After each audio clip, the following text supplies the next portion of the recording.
പേരോട് മുസ്ലിയാർ വരെ പറയുന്നത് സിറാജുൽ ഹുദയിൽ ജിന്നുകൾ പങ്കെടുക്കാറുണ്ട്. ഒരു ക്ലാസ്സിനെ ജിന്നുകൾ പങ്കെടുക്കുമ്പോ പല കാര്യങ്ങളും അവിടെ നടക്കാറുണ്ട്. അങ്ങനെ പല രൂപത്തിലുള്ള സംഗതികൾ സിറാജുൽ ഹുദയിൽ ഉണ്ട്. റാത്തീബ് നടന്നുകൊണ്ടിരിക്കുന്ന വേളയിൽ ഒരു മുസ്ലിയാർ കുട്ടി ബോധം കെട്ട് പിറഞ്ഞു വീഴുന്നുണ്ട്. അങ്ങനെ അതുമായി ബന്ധപ്പെട്ട ചില സംഭവങ്ങൾ എന്താണ് സിറാജുൽ ഹുദയിൽ ആദ്യമുണ്ടായത് എന്ന് ആദ്യം പറയുന്ന ഭാഗത്തിന് നിങ്ങൾ കേൾക്കുക. കാരണം ഇവരെ സംബന്ധിച്ചിടത്തോളം ഇതൊന്നൊരു വിഷയമല്ല. അപ്പോഴും ഏത് രൂപത്തിലും എവിടെയുമൊക്കെ ഇവർക്ക് ഹാജരാകാം. ആരും തെറ്റിദ്ധരിക്കാനൊന്നും പാടില്ല. അതിനൊക്കെ അവർക്ക് അവരുടേതായ വകുപ്പുകളുണ്ട്. അത് തീരുമാനിക്കപ്പെട്ട് കഴിഞ്ഞിട്ടുമുണ്ട്. അതുകൊണ്ട് നിങ്ങൾ കേട്ടോളൂ. പേരോട് മുസ്ലിയാർ തന്നെ സിറാജുൽ ഹുദയിൽ ജിന്ന് വരുന്നതിനെ സംബന്ധിച്ചും മറ്റു കാര്യങ്ങളെ സംബന്ധിച്ചും അയാൾക്ക് ജിന്നിനോടുള്ള ബന്ധത്തെ പറ്റിയും ഒക്കെ നിങ്ങളൊന്ന് ആദ്യം കേൾക്കുക. സംശയമില്ല, ഇൽമിന്റെ സദസ്സിൽ ജിന്നുകൾ ഉണ്ടാകും. എന്നോട് നേരിട്ട് ജിന്നുകളുണ്ട്. നിങ്ങളെ അതിന്റെ സദസ്സിൽ ധാരാളം ഞങ്ങൾ പങ്കെടുക്കാറുണ്ടെന്ന് പറഞ്ഞ ജിന്നുകളുണ്ട്. ഒരിക്കൽ ഞാൻ റിഫായി റാത്തീബ് ചൊല്ലേണ്ടി വന്നു.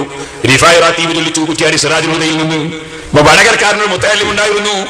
ആ മുത്തഅല്ലിം ഇങ്ങനെ ദിക്ർ ചൊല്ലുന്ന സമയത്ത് പെട്ടെന്ന് വീടിങ്ങനെ ഉരുണ്ടു. അങ്ങനെ രാവിലെ ഞാൻ ഈ മുത്തഅല്ലിമിനെ വിളിപ്പിച്ചു. എന്താണടാ? എന്നോട് ഉസ്താദേ ദിക്ർ ഇങ്ങനെ ചൊല്ലിക്കൊണ്ടിരിക്കുമ്പോ കുറെ വെള്ളത്തിലേക്ക് മുട്ടും കെട്ടിയിട്ട് കുറെ ആളുകൾ വന്ന് പേരോട് ഉസ്താദ് ഇപ്പം വരും ദിക്ർ ചെല്ലടാന്ന് പറഞ്ഞു. ഞാൻ ബോധം കെട്ട് വീടുപോയി. പിന്നെ ഞാനൊന്നും അറിയില്ല എന്ന് പറഞ്ഞിട്ട് എന്നോട് വിവരിച്ചു. ഞാനത് എന്നോട് ദിക്ർ ചൊല്ലാൻ വേണ്ടി ബന്ധപ്പെട്ട് പറഞ്ഞിരുന്നവരുമായി ബന്ധപ്പെട്ട് സംസാരിച്ചപ്പോ ജിന്നുകൾ മുഖേന തന്നെ എനിക്ക് അറിവ് കിട്ടി. അന്നത്തെ ആ ദിക്റിൽ ധാരാളം മുസ്ലിം ജിന്നുകൾ, സുന്നിയായ ജിന്നുകൾ പങ്കെടുത്തിരുന്നു. അതിലൊരു ജിന്ന് ഈ ചെറുപ്പക്കാരനെ ഒന്ന് തൊട്ടുപോയതാണ് എന്ന് പിന്നീട് എനിക്കറിയാൻ സാധിച്ചു. ഞാനിപ്പോൾ അതിലേക്കൊന്നും കടന്ന് സംസാരിക്കുന്നില്ല. മൂപ്പരെ വഅദിന്റെ മജ്‌ലിസിൽ ഒരുപാട് ജിന്നുകൾ, അത് സുന്നികൾ, ഏതാ ഗ്രൂപ്പ് എന്നും കൂടി പറയായിരുന്നു. വീടുകളെ പരിചരിക്കുന്ന ചില പാമ്പുകളുണ്ട്. അതിനാൽ വീടുകളിൽ പാമ്പിനെ കണ്ടാൽ പെട്ടെന്ന് കൊല്ലരുത് എന്ന് നിർദ്ദേശം നൽകിയിട്ടുണ്ടെന്ന് സഹാബി വിശദീകരിച്ചു കൊടുത്തതായി ഹദീസിൽ നമുക്ക് കാണാം. ഞാൻ പറഞ്ഞത് ആ പാമ്പുകൾ ജിന്നുകളാണ്. അവാമിർ എന്ന് പറയുന്നത് ജിന്നുകളിൽ ഒരു വിഭാഗമാണ്. ഈ ജിന്നുകൾ പല രൂപത്തിലും വരും.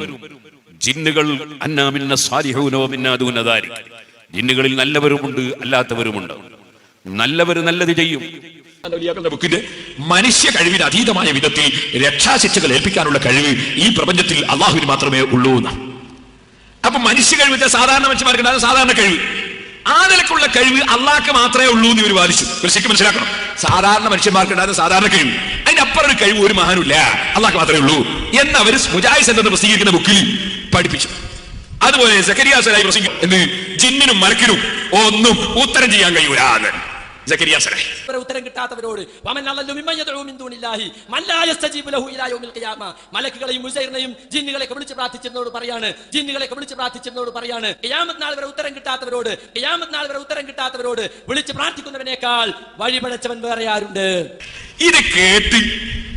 ഇത് കേട്ട് ചില സാധുക്കൾ വിവരമില്ലാതെ മുജാഹിദായി. നല്ല രസായപ്പം പറയാൻ പോകും. ഇത് കേട്ടിട്ട് മുജാഹിദായി. കൂട്ടത്തിലൊരു മൊയ്ലിയാർ മുജാഹിദായി. അരി ഫൈസൽ മുസ്ലിയാർ ഇതെനിക്ക് ഒരു വിവരമില്ലാത്ത മൊയ്ലിയാർ മുജാഹിദായി. ഇപ്പൊ മുജാഹിദിന്റെ സ്റ്റേജ് വെക്കണോ? ഫൈസൽ മുസ്ലിയാർ മൂപ്പര് നെല്ലിക്കുത്ത് ഉസ്താദിനെ കെണ്ണിച്ച് പ്രസംഗിക്കുന്നതാ കേൾപ്പിക്കാൻ പോകും. എന്താ പറയുന്നറിയോ? നെല്ലിക്കുത്ത് ഉസ്താദിനോട് ചോദ്യം, മുഖാമുഖത്തിൽ ചോദ്യം, അഭൗതികമായ നിലക്കുള്ള സഹായം അല്ലാത്തവർ ചെയ്യൂല എന്നാണല്ലോ മുജാഹിദിന്റെ ആശയം. ജിന്നിന്റെ സഹായം ഉണ്ടാവില്ല, മലക്കിന്റെ സഹായം ഉണ്ടാവില്ല, ഒക്കെ അഭൗതികമാണല്ലോ, മനുഷ്യ കഴിവിനപ്പുറമാണല്ലോ. മനുഷ്യ കഴിവിനപ്പുറമുള്ള സഹായം അള്ളാഹ്ക്ക് മാത്രമേ കഴിയൂ. ഞാൻ പുസ്തകത്തിൽ കാണിച്ചില്ല, മുജാഹിദിന്റെ പുസ്തകത്തിൽ. അപ്പൊ മലക്കിന്റെ സഹായം ഉണ്ടാവില്ല, ജിന്നിന്റെ സഹായം ഉണ്ടാവില്ല എന്ന് ഇടമുട്ടൽ സംവാദത്തിന് വരെ സക്കരിയ സലാഹി വരെ പ്രസംഗിച്ചു കഴിഞ്ഞതാ. അവരെ ബുക്കിൽ മുജാഹിദ് സെന്റർ പ്രസിദ്ധീകരിക്കുന്ന ഈ ബുക്കിൽ അച്ചടിച്ച് പ്രസിദ്ധീകരിച്ചതാണ്. നിങ്ങൾ ശരിക്കും മനസ്സിലാക്കണം ഈ ആശയം ഇപ്പൊ ഇവിടെ 82 അച്ചടിച്ചാണ് ഫെബ്രുവരി മാസം. എന്നാൽ സഹോദരന്മാരെ, ഈ ബുക്ക് വായിച്ചിട്ട് കുറെ ആൾ മുജാഹിദായി, മൗലവിമാരെ പ്രശ്നം കേട്ട് മുജാഹിദായി. കൂട്ടത്തിൽ ഒരു മൊയ്ലിയാർ മുജാഹിദായി. അതാണ് ഫൈസൽ മുസ്ലിയാർ. ഈ ഫൈസൽ മുസ്ലിയാർ ഒരു സ്ഥലത്ത് പോയിട്ട് പ്രസംഗിക്കുകയാണ് സുന്നിയക്കെതിരെ. അപ്പൊ അയാൾ ക്ലിപ്പ് വെക്കുകയാണ്. ഞാനും വെക്കും പോലെ എന്താ വെക്കുന്നത്? നെല്ലിക്കുത്ത് ഉസ്താദിന്റെ പ്രസംഗം ചോദ്യത്തിന്റെ മറുപടി. നെല്ലിക്കുത്ത് ഉസ്താദ് എന്താ പറയുന്നത്? അഭൗതികമായ സഹായം അള്ളാഹ് മാത്രമല്ല ചെയ്യുക, സൃഷ്ടികളും ചെയ്യും. അതിനൊരു ചെറിയ ആയത്ത് മനസ്സിലാക്കിയാൽ മതി. വൽ മലായികത്തു ബഅദ ദാലിക ബഹീർ. അള്ളാന്റെ പുറമെ, അള്ളാഹ് കൊടുക്കുന്ന കൈകൊണ്ട് തന്നെ അള്ളാന്റെ പുറമെ മലക്കുകളും സഹായികളാണെന്ന് ഖുർആനിൽ അള്ളാഹ് പറഞ്ഞിട്ടുണ്ട്. മലക്കുകളുടെ സഹായം ഭൗതികമല്ല, അഭൗതികമാണ് എന്ന് ഉസ്താദ് മറുപടി ഒരു ആയത്ത് ഓതിയിട്ട്. അതിന് മൗലവിക്ക് മുസ്ലിയാർ തന്നെ മൗലവിക്ക് മറുപടി ഒന്നും ഇല്ലട്ടോ, ആയത്തിന് മറുപടി ഒന്നും ഉണ്ടാവില്ലല്ലോ. രണ്ടാമത് പറയാനുള്ളത്, സോലിഹീങ്ങളായ ജിന്നുകൾ ഉണ്ട്. ആ സോലിഹീങ്ങളായ ജിന്നുകളോട് സഹായം ചോദിക്കുന്നത് കൊണ്ട് അതിൽ വരുന്ന തെറ്റെന്താണ് എന്ന് മനസ്സിലാകുന്നില്ല. പല ആളുകളും കമന്റ് ചെയ്യുന്നു. ഇന്നലെയും ഒരാൾ കമന്റ് ചെയ്യുന്നു, അള്ളാഹു ഉണ്ടല്ലോ, പിന്നെന്തിനാണ് ജിന്നുകളുടെ സഹായം ചോദിക്കുന്നത്? ഈ രൂപത്തിലൊക്കെ അവർ കമന്റ് ഇട്ടു. അതിന് ഞാൻ മറുപടി കൊടുക്കുകയും ചെയ്തു. അത്തരക്കാരോട് എനിക്ക് പറയാനുള്ളത് വളരെ എളുപ്പത്തിലുള്ള ഒരു ഉദാഹരണം. ഇപ്പോൾ നമുക്കെന്തെങ്കിലും സഹായം വേണ്ടി വന്നാൽ നമ്മുടെ വാപ്പയോടോ ഉമ്മയോടോ അല്ലെങ്കിൽ ലോകസംബന്ധമായ വിഷയങ്ങളാണ് എങ്കിൽ നമ്മൾ ഡോക്ടർമാരോട് സഹായം ചോദിക്കാറുണ്ട്. അതുപോലെ തന്നെയാണ് ജിന്നുകൾ എന്ന് പറയുന്നത് അള്ളാഹുവിൻ്റെ നമ്മളെപ്പോലെയുള്ള ഒരു സൃഷ്ടി. എന്നാൽ അവർക്ക് അള്ളാഹു താല പ്രത്യേകം കഴിവ് കൊടുത്തിട്ടുണ്ട്. ആ കഴിവ് അടിസ്ഥാനത്തിലാണ് നമ്മൾ സഹായം ചോദിക്കുന്നത്. ഈ വിഷയം പല പുത്തനാശയക്കാരും പറയുന്നത് പോലെ ഔലിയാക്കൽ ഒരു പക്ഷേ നമ്മൾ ചോദിച്ചിട്ട് സഹായിച്ചില്ല എങ്കിൽ പുത്തനാശയക്കാർ പറയാറുള്ളത് അവർ ചോദിച്ചിട്ട് അവർ ഉത്തരം പറഞ്ഞിട്ടില്ലല്ലോ, അത് രണ്ടാമത്തെ വിഷയമല്ലേ. ചോദിക്കുന്നതിനിവിടെ തെളിവുണ്ടായാൽ അവർ ഉത്തരം ചെയ്യട്ടെ, ഉത്തരം ചെയ്യാതിരിക്കട്ടെ. ചോദിക്കുന്നതിന് തെളിവുണ്ടായാൽ അത് മതിയല്ലോ നമുക്ക്. അത് തന്നെയാണ് ജിന്നുകളുമായി ബന്ധപ്പെട്ട വിഷയത്തിൽ നമുക്ക് പറയാനുള്ളത്. ജിന്നുകളിൽ നിന്നുള്ള പല സേവനങ്ങളും മനുഷ്യർക്ക് ലഭിച്ചിട്ടുണ്ട്. ബൈത്തുൽ മുഖദ്ദസിൻ്റെ നിർമ്മാണ പ്രവർത്തനങ്ങളിൽ ജിന്നുകൾ വലിയ പങ്ക് വഹിച്ചിട്ടുണ്ടെന്ന് തഫ്സീറുകളിൽ കാണാം. അവരുടെ കരവിരുതിൽ വിരിഞ്ഞതെന്ന് വിശ്വസിക്കപ്പെടുന്ന പള്ളികൾ നമ്മുടെ രാജ്യത്തും ഉണ്ട്. ജിന്ന് പിശാചുക്കളെ സേവകരാക്കാനും അവരെ കൊണ്ട് പണിയെടുപ്പിക്കാനും സാധാരണ നിലയിൽ മനുഷ്യരിൽ നിന്നുള്ള 3 വിഭാഗങ്ങൾക്കാണ് കഴിയുന്നത്. ഒന്നാമത്തെ വിഭാഗം അമ്പിയാക്കളും ഔലിയാക്കളുമാണ്. അള്ളാഹു താല അവൻ്റെ ഇഷ്ടദാസന്മാർക്ക് ആകാശ ഭൂമികളിലുള്ളതിനെ കീഴ്പ്പെടുത്തി കൊടുക്കുന്നു. അള്ളാഹുവിനെ അവർ ഭയന്ന് ജീവിക്കുന്നത് കൊണ്ട് സൃഷ്ടിജാലങ്ങളും അവരെ ഭയന്ന് കഴിയുന്നു. ഈ അടിസ്ഥാനത്തിൽ ജിന്നുകളും അവർക്ക് കീഴടങ്ങുകയും അവരെ ഭയന്നും ബഹുമാനിച്ചും സേവനങ്ങൾ ചെയ്തു കൊടുക്കുകയും അവരുടെ ആജ്ഞകൾ ശിരസാ വഹിക്കുകയും ചെയ്യുന്നു. അസ്സലാമു അലൈക്കും വറഹ്മത്തുള്ളാഹി വബറകാതുഹു. പ്രിയമുള്ള സഹോദരങ്ങളെ, ഈ വീഡിയോകളൊക്കെ നിങ്ങൾ കണ്ടു. ഇതിൽ നിന്നൊക്കെ നല്ലതുപോലെ ഒരു വിഷയം പഠിക്കണം അല്ലെങ്കിൽ അതൊരു സത്യം മനസ്സിലാക്കണം എന്ന് ആഗ്രഹിക്കുന്നവർ ആ വീഡിയോയിലൂടെ തന്നെ എല്ലാ വിഷയങ്ങൾക്കും മറുപടി വന്നു കഴിഞ്ഞു. ഇനി അടുത്ത ചോദ്യം, പിന്നെ എന്തിനാണ് ജിന്ന് മഹദറയെ എതിർക്കുന്നത്? അത് ആ ജിന്ന് മഹദറയോടുള്ള വൈരാഗ്യം അല്ല, അത് വ്യക്തിപരമാണ്.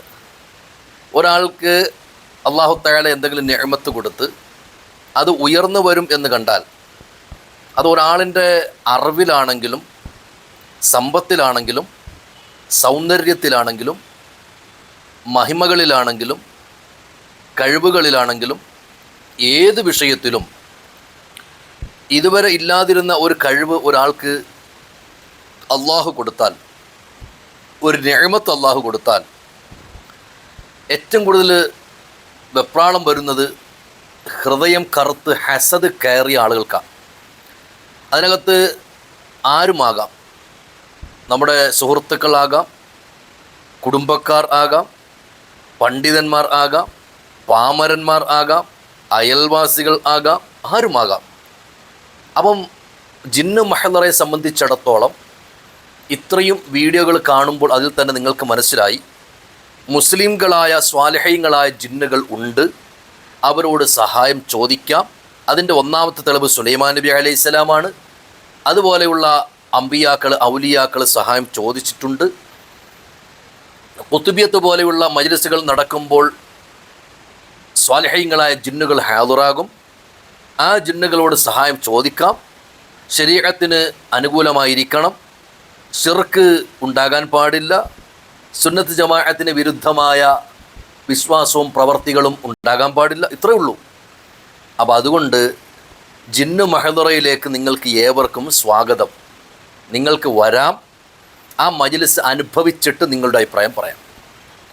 മറിച്ച് ഞാൻ പല വീഡിയോകളിലും പറയുന്നത് പോലെ എല്ലാവരെയും പൊരുത്തപ്പെടിച്ച് ഒരു മജ്ലിസ് ഇവിടെ നടക്കില്ല അല്ലേ. അപ്പോൾ അതുകൊണ്ട് നിങ്ങൾ ഈ കേട്ട വീഡിയോകളിൽ പേരോട് ഉസ്താദ് അടക്കമുള്ള ആളുകൾ പറയുന്നത് നിങ്ങൾ ശ്രദ്ധിച്ച് കേൾക്കുക. വീഡിയോ അതൊന്നും എഡിറ്റഡോ ക്രിയേറ്റഡോ എൻ്റെ കൈ കൊണ്ട് ചെയ്തൊന്നുമല്ല, ഇപ്പോഴും യൂട്യൂബിൽ കിടപ്പുണ്ട്. ഇനി ഇങ്ങനെയല്ല, ഇതുപോലെ 100 കണക്കിന് വീഡിയോകൾ വരാനുണ്ട്. വേണ്ടി വന്നാൽ ഇൻഷാ അള്ളാഹ് നമുക്കത് നിങ്ങളെ അറിയിച്ചു തരാം. അതുകൊണ്ട് കാര്യങ്ങൾ പഠിച്ചതിന് ശേഷം മാത്രമേ നാം എന്ത് ചെയ്യാൻ പാടുള്ളൂ, ഒരു മജ്ലിസിനെ എതിർക്കാൻ പാടുള്ളൂ. ആ ആൾ എതിർത്ത് അതുകൊണ്ട് ഞാനും എതിർക്കാം, അങ്ങനെ ഒരിക്കലും എതിർക്കരുത്. ആ ആൾ എന്തിനെതിർത്തു എന്ന് ആദ്യം പഠിക്കണം. ആ എതിർത്തതിൽ വല്ല സത്യസന്ധത ഉണ്ടോ എന്ന് പഠിക്കണം. അല്ലാതെ എതിർത്ത ആളിനെ കണ്ടുകൊണ്ട് നമ്മൾ അവരെ കൂടെ കൂടിയാൽ നമ്മൾ കുഴിയിൽ ചാടും.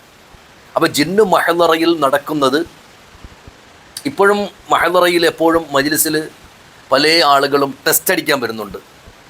ടെസ്റ്റ് അടിക്കുന്നവർ പിന്നെ സന്തോഷത്തോടെ പോകുന്നതാണ് നമ്മൾ കാണുന്നത്. അപ്പോൾ അതുകൊണ്ട് വെറുതെ നമ്മൾ അമ്പിയാക്കളുടെ ഔലിയാക്കളുടെയും ഗുരുത്വക്കേടും പൊരുത്തക്കേടും വാങ്ങിച്ചു കൂട്ടാതെ ഒരു വിഷയം അറിയില്ല എങ്കിൽ അത് അറിവാക്കന്മാരോട് ചോദിക്കുക. എല്ലാവരും അറിവാക്കന്മാരല്ല, അത് മനസ്സിലാക്കുക. അറിവുണ്ട് എന്ന് വിചാരിച്ച് ആ ആളിനെ ബഹുമാനിക്കാൻ പാടില്ല. അത് പ്രത്യേകം ശ്രദ്ധിക്കണം. ഒരാളെ ബഹുമാനിക്കണമെങ്കിൽ അറിവ് മാത്രം പോരാ, ആ അറിവ് നാഫിയായ അറിവാണോ എന്ന് ഗ്രഹിക്കണം. അഥവാ അമ്പിയാക്കളെയോ ഔലിയാക്കളെയോ മശായിഖുമാരെയോ ഏതെങ്കിലും നിലയിൽ ഇകഴ്ത്താത്ത ആളാണെങ്കിൽ ആ ഇൽമ കൊണ്ട് നമുക്ക് അദ്ദേഹത്തെ ബഹുമാനിക്കാനുള്ള കാരണമാണ്. മറിച്ച് നല്ല ഇൽമുണ്ട്, ഏതെങ്കിലും നിലയിൽ ഏതെങ്കിലും മേഖലയിൽ അള്ളാഹിൻ്റെ അമ്പിയാക്കളെയോ ഔലിയാക്കളെയോ ആസാറുകളെയോ മക്കാമുകളുമായി ബന്ധപ്പെടുന്ന ശരീഅത്തിന് വിരുദ്ധമല്ലാത്ത പ്രവർത്തനങ്ങളെയോ ആക്ഷേപത്തിൻ്റെ കണ്ണുകൊണ്ട് കാണുന്ന എത്ര വലിയ പണ്ഡിതനാണെങ്കിലും അറിവുള്ളവനാണെങ്കിലും നാം അംഗീകരിക്കാനേ പാടില്ല. അതുകൊണ്ട് ജിന്നു മഹ്ളറയിലേക്ക് വീണ്ടും സ്വാഗതം.